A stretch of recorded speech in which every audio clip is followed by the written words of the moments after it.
Jesus knew his Old Testament very well, as did Paul, as did Peter, as did every apostolic writer. You really cannot understand the ministry and significance of Jesus without the Old Testament.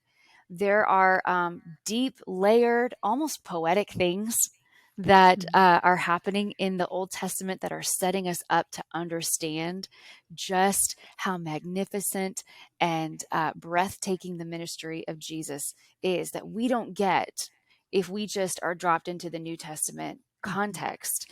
That's why Jesus's identity as the Messiah, it just hit differently for a Jew than it did a Gentile, because this was their history, their culture, their background, their whole mindset and worldview that Jesus was becoming the fulfillment of in his ministry and in his sacrifice, where the Gentile just, we don't get it.